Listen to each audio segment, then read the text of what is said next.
మంచిర్యాల జిల్లా బెల్లంపల్లి పట్టణంలోని పాలిటెక్నిక్ కళాశాలను ఆనుకొని ఉన్న ప్రభుత్వ స్థలంలో అక్రమ వెంచర్లు నడుస్తున్న రెవెన్యూ అధికారులు ఏమాత్రం పట్టించుకోవడం లేదు. గతంలో ఇలాగే కబ్జా చేసి 6 ఎకరాల ప్రభుత్వ భూమి చదును చేసి చుట్టూ కంచె వేసి ఫ్లాట్లు విక్రయించే ప్రయత్నం చేయగా ప్రభుత్వ భూమిగా పరిగణించి రెవెన్యూ అధికారులు స్వాధీనం చేసుకున్నారు. అయితే కొన్ని రోజులు వేచి చూసి కబ్జాదారులు అప్పటి బీఆర్ఎస్ నుంచి కాంగ్రెస్ పార్టీలో చేరిన నాయకులు మళ్లీ ఆ స్థలాన్ని వెంచర్గా చేసి అమాయక ప్రజలకు విక్రయిస్తూ లక్షలు దండుకుంటున్నారు. కాగా బెల్లంపల్లి పట్టణంలో ప్రభుత్వ భూములు, సింగరేణి భూములు యథేచ్ఛగా కబ్జాలకు గురవుతున్నప్పటికీ బెల్లంపల్లి తహసీల్దార్, ఆర్డీఓ అదేవిధంగా సింగరేణి అధికారులు నిమ్మకు నీరెత్తినట్లుగా వ్యవహరిస్తున్నారు. సెలవు దినాలు చూసుకొని అక్రమాలకు, కబ్జాలకు తెగబడుతున్నారు. పని దినాలలో సైతం అధికారులు పట్టించుకోకుండా ఉండడంతో వారు రాత్రికి రాత్రి అక్రమ కట్టడాలను సైతం నిర్మిస్తున్నారు. కబ్జా విషయాలను ప్రజలు అధికారుల దృష్టికి తీసుకువెళ్లే లోపు అక్రమార్కులు హైకోర్టుల నుంచి స్టేలు తీసుకురావడంతో అధికారులు చేసేదేమీ లేక చూస్తూ ఉండిపోతున్నారు.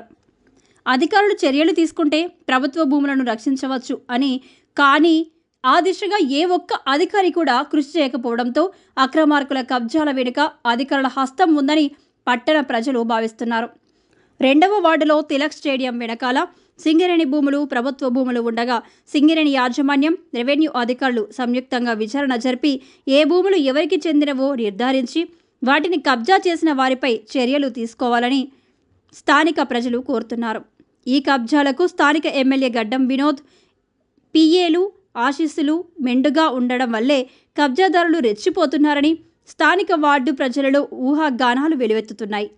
ప్రస్తుతం కబ్జా చేస్తున్న వ్యక్తులు గతంలో టీఆర్ఎస్ పార్టీ నుండి మారిన వ్యక్తులుగా ప్రజలు అనుమానిస్తుండటంతో వారికి మాజీ ఎమ్మెల్యే దుర్గం చిన్నయ్య అండదండలు ఉన్నాయని భావిస్తున్నారు. దీనికి తోడు కబ్జా చేసిన ప్రాంతంలో నిర్మించిన అక్రమ కట్టడాలకు అటు మున్సిపల్ అధికారులు ఇంటి నెంబర్లు, ఇటు విద్యుత్ శాఖ అధికారులు మీటర్లు కేటాయిస్తుండటంతో అక్రమార్కులకు అధికారుల అండదండలు ఉన్నాయి అని ప్రజలలో ఉన్న ఊహాగానాలు బలపడుతున్నాయి.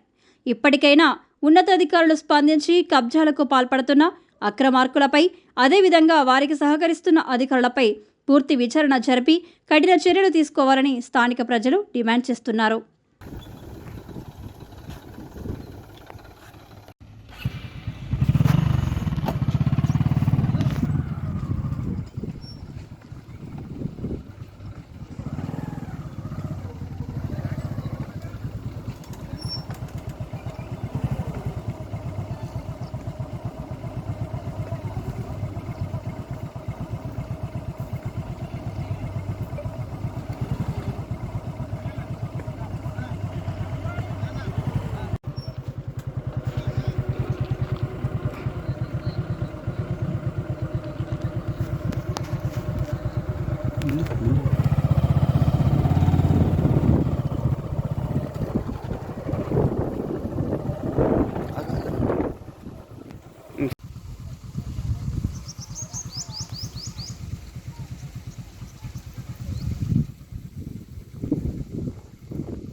ఎంతసేపు చేయాలి?